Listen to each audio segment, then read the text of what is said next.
Hey everyone, this is Benja Welldone in the audio version of my YouTube channel, Benja Welldone Comedy, playlist Waiting for the World, where I document my rise to comedy starting from when I moved to Texas a little over a year ago in 2018. If you have any live question about absolutely anything having to do with love advice, joining the military, foreign travel, business, you name it, feel free to send me an email at Benja, Benja, Welldone, Welldone at gmail.com. And once a week, I'll anonymously give you an answer to your question, roasting the shit out of your situation just to make light of it, followed by giving you a real, legit answer. Thank you for your time, and stay tuned. And we're back. What's up, everybody? Typically, I do my YouTube channel in my car, but I'm done working, and I'm not doing comedy tonight. I'm just going to be working on writing and making everything better. By the way, today's date is Tuesday, January the 21st. But anyway, just going to give some updates about something. I submitted myself to something called basically it was like a film festival in California and a film festival in Arizona. I didn't get into either, but that's not a problem. And there is a good learning lesson from that. And it's this. If there are, let's just say there's 10,000, okay? 10,000 comedians all vying for the exact opportunity. Somebody getting the opportunity or not might come down to, it could be talent, it could be favoritism, politics, or maybe just diversity. Maybe they already had a guy that was a Russian-looking Caucasian dude from DC. Doesn't matter. The point is that the learning lesson from this that I figured out is that, and by the way, I'm not upset. I'm not upset at all. I don't have anything to be overly joyous about, because it doesn't change the fact of what I'm going to do this evening, which is I'm going to get on my laptop, I'm going to work on my writing, and I'm just going to keep moving forward. Because like every single actor, actress, musician, etc., rejection in the entertainment industry is probably 99% of your opportunities. And statistically, if I were to only get 1 out of 100 things, or 1 out of every 10, regardless, do you know what that means? That means a learning lesson that I gained from today is that I need to be applying to more opportunities. That was kind of like my principle and philosophy when I was dating prior to being married. I wouldn't necessarily, every single girl that I thought was attractive, because that's generally where a first connection comes from, I would talk to. And after about 2 minutes, I would say, yep, not her. You know what I mean? And then just like every other relationship, you date, it doesn't work, you date, it doesn't work, and on and on and on the cycle. But as far as the entertainment industry goes, specifically comedy, not being hateful, just being honest, I've had great opportunities. I had an opportunity and I did it. I was a part of a comedy show just because I'm married. They wanted every comedian to be married. And this guy got a lot of backlash from it. In the exact way I've been accepted because of certain circumstances that is outside of my talent, that had nothing to do with my comedy.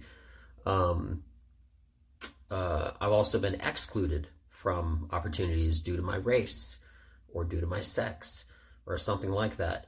And that's unfortunate to a degree. I understand that if you're a promoter and you want to have like an all Hispanic or all female or all gay or whatever the case is, that's fine. But one of the jokes that I said one time is one thing you won't ever see is a straight white male Christian comedy show. Because it just sounds racist as all hell. But retrospectively, it's not the fact that that I care what other people do. I just don't like being excluded for opportunities when other people can be given them. You know what I mean? So it's a weird dynamic to know that if you're black, you can't get into a Hispanic thing because they just want Hispanic people. Or if you're white, black or Hispanic, and they're doing a all female competition. Yeah, I get what you're doing and what you're kind of going for. But to what point is this is comedy we're talking about, right? Like, if you were going to do like a biopic of Michael Jordan, a black guy, first off, you're not going to have a white guy doing the film, all right? So circumstantially, I understand, but that's a biopic, right? Like a film about somebody's life. But when it comes down to making people laugh, honest opinion, I think a lot of people in the audience, they just want to laugh. They just want a good show. They don't care about the politics of it. Something I highly doubt you'll ever see. I know they had a showcase for a while called the Kings of Comedy, and the women wanted their own version. So they had like a Queens of Comedy. I'm pretty sure it was, but I think Jerry Seinfeld said it once: "Funny is funny," and my only goal and thing that I'm striving for in comedy is basically continuing on the path that I'm at, and that's being undeniably funny. I might not get an opportunity, but statistically, what I need to do is I need to be applying to more things, because if I apply to 100 and I get 1%, or let's just say I only get 1% of everything that I get. If I apply to 10, that's 10%. That means I'm going to get none of them statistically. It's just simple math, all right? If I do 50, statistically, I'm still not going to get any of them. But if I do 100, I'll get one. So that's lesson learned today. The lesson is apply for more opportunities, and go for everything. And I always do. And I'm still waiting to hear back. I'm just going to say up front, I submitted myself for an opportunity with Prime, the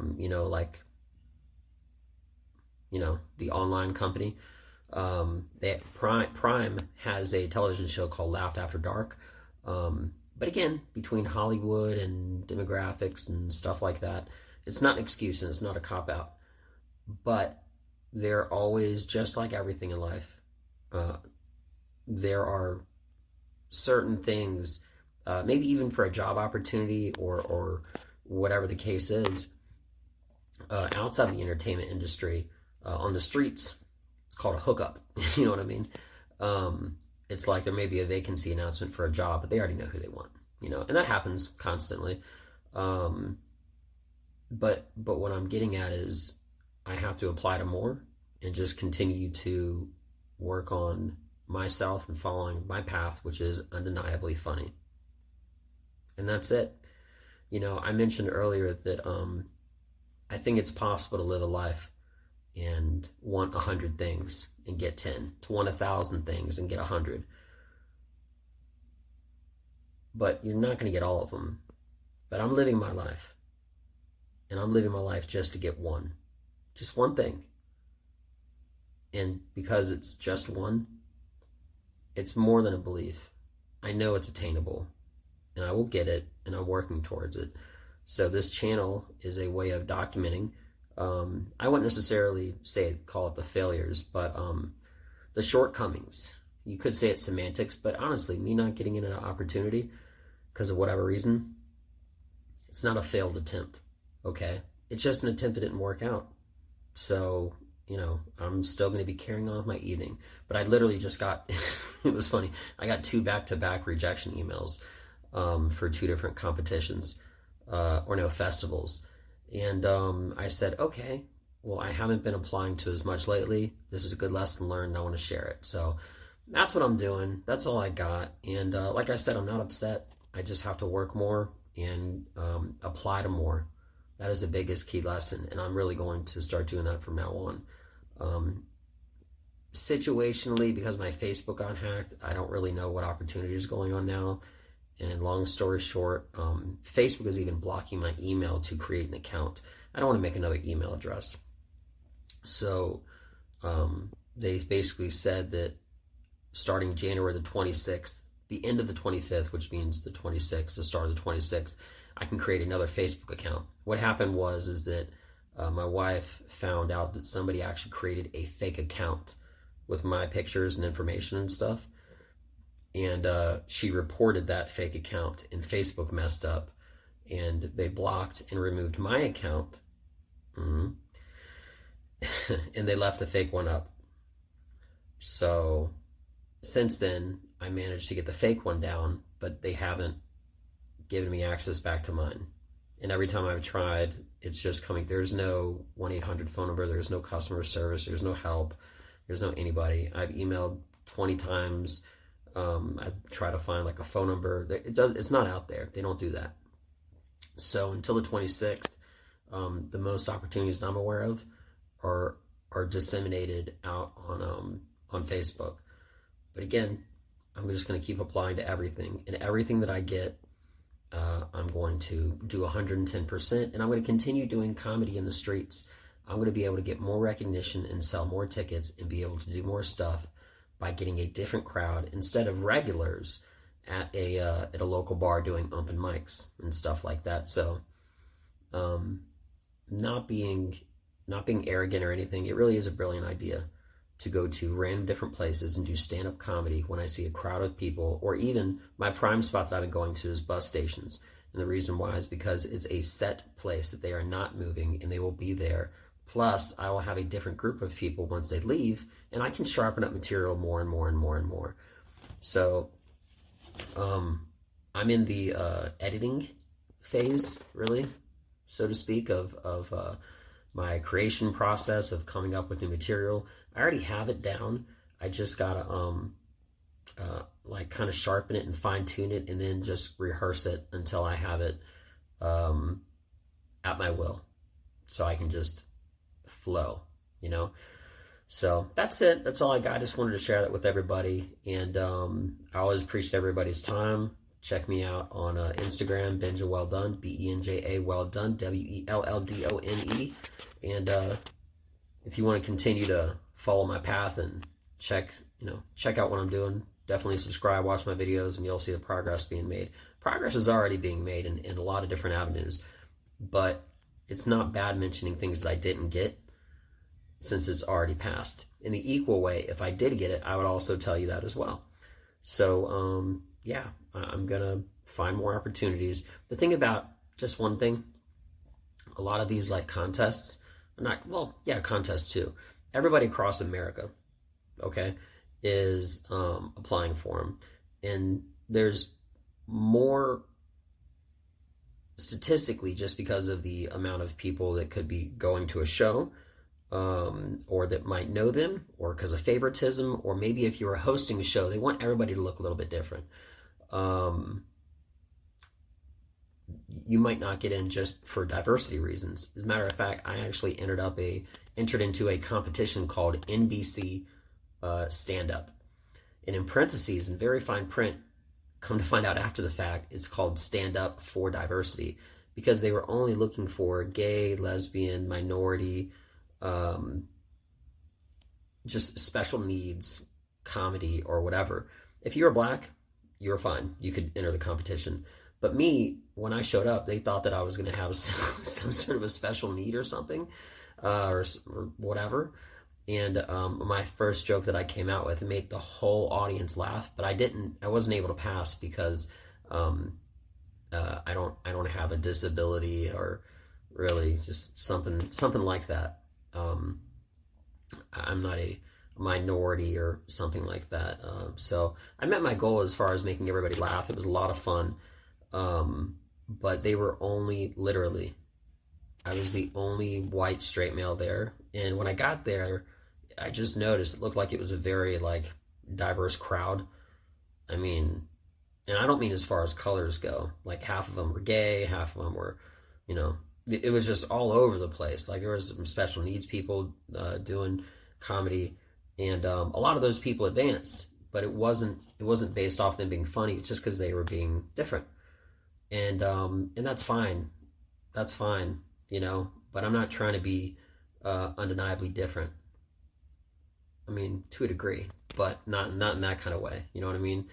I'm only focused on being undeniably funny and excelling in comedy based off of that merit alone. If I make people laugh, it will come. Okay? That's that. That's the truth.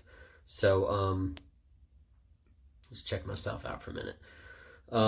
So yeah, that's all I got. I hope everybody has a beautiful day. Don't let anything get you down. I'm not trying to be positive by any means. I'm just being honest with you, because complaining about it doesn't make results. Okay?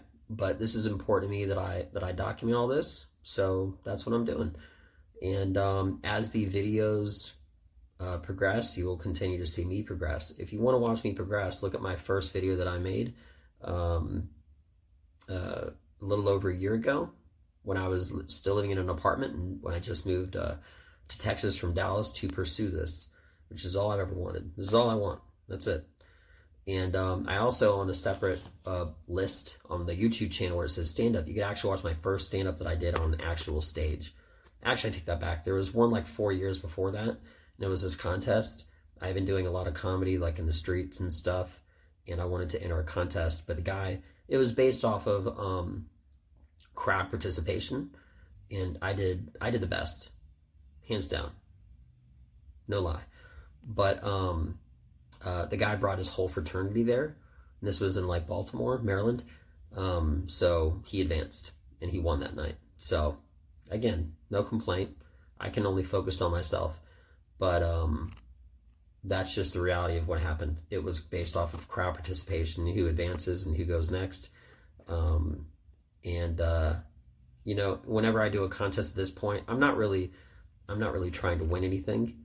I'm just trying to win over everyone, you know, and not just that, getting their contact info so I can actually help to procure sales and tickets in the future one day. So yeah, that's it. I'm gonna go back and work on my comedy and sharpening everything up. I got to listen to the audio from the last time I did comedy, which was yesterday. It was so much fun. I did so good. But now I just got to listen very carefully at the audio and find out where they laughed and where they didn't, and either delete it or work on it, or the timing or something like that. I'll figure it out. So anyway, that's it. Moving forward, and I got nothing but pluses. Y'all have a great one. See you next time. Check me out. I'm Benja. Welldone. Peace. Hey guys, one more thing. I just remembered something. You know, part of the reason that I do my own open mic, so to speak, now, where I go to bus stations, is because I didn't like how I was dancing to the beat of somebody else's own song. What I mean by that is that I didn't like the fact that I wasn't getting the opportunities that I wanted to with the skill level that I know I have and that I prove when I do comedy. By going last at an open mic, maybe because I've been known the least, or I'm the newest guy in this area who does comedy. I mean, there's a lot of comics in this area. And again, this isn't a complaint. Here's how and why I'm saying this. You know, I could go to a bar or comedy club for an open mic night, and it starts at 10 o'clock at night on a Tuesday or a Wednesday or a Thursday. I got work in the morning. I got jujitsu, the gym and stuff like that, and it's packed. But there's 35 different guys and girls on the list, and it goes by favoritism. Truly, it does. I mean, they have a list, but if everybody's continues to go and stuff like that, no one ever actually advances on this. You're always sort of on that spot unless somebody moves. But the best spots, the earliest spots when it's most packed, again, during a weekday, go to the ones with the most seniority. And I get that. I understand that. But it doesn't change the fact that someone newer, such as myself, to the state, to this area, by the time I go on, this happened twice, and I said I'm not doing this again. It was almost midnight, and it went from being a packed room to what was it? It was like 4 or 6 people. And so basically because of that, I now do the open mic thing at the bus station. So point is that instead of complaining, which I'm not doing at all, or staying focused, which I'm not at all, on other people's opportunities or not being a part of them, create your own. And that's exactly what I'm going to be doing. And that's exactly what I am doing. I'm creating my own opportunities with this bus station thing to work on new material. I'm creating new opportunities for me by I will find a way to start to capitalize financially, but also as far as the YouTube channel, how to capture that on video when I'm doing these shows It's really, really fun. It's really cool at these bus stations and stuff. But yeah, in short, create your opportunity. You don't have to, but that's what I'm doing. And that's the biggest motivating factor when it comes down to if you're not given an opportunity, make one. So that's exactly what I'm doing. And not just with the open mic, I'm going to be doing that with shows and all sorts of other stuff. I got a lot of big plans and I'm working on it. So just wanted to add that too. That's another positive reason as far as why I'm realistically positive, because I'm moving forward on a bigger, greater, and better. So if I don't get onto someone's opportunity, I get on another. And if I don't get on theirs, then I make my own. I would love to be on every single one, truthfully. However, even professional actors, the best ones in the world to this very day that are on films, multi-millionaires, they all try to get a certain role, but only one gets it every single time. There's only one leading actor in every film, but tons of actors want to be it. So part of it is like a world of rejection. But I don't consider it a world of rejection because there's so much opportunity out there, either created by someone else or that you can create on your own, which is what I'm doing, that you can always have something. So by seeking out all avenues, I promise you, and that's what I'm doing, again, you'll always land on something. But just make sure you always check with other opportunities, networking, okay, to get on someone else's opportunity if possible. And then also alternatively, your own opportunity, because you'll always say yes to yourself. And then you can actually be the one with the keys to the kingdom, so to speak, to maybe getting them to come on your shows or whatever the case may be. So anyway, just adding that. And back to my comedy writing. Y'all have a great one. I'm Benja. Welldone. See you guys. Peace.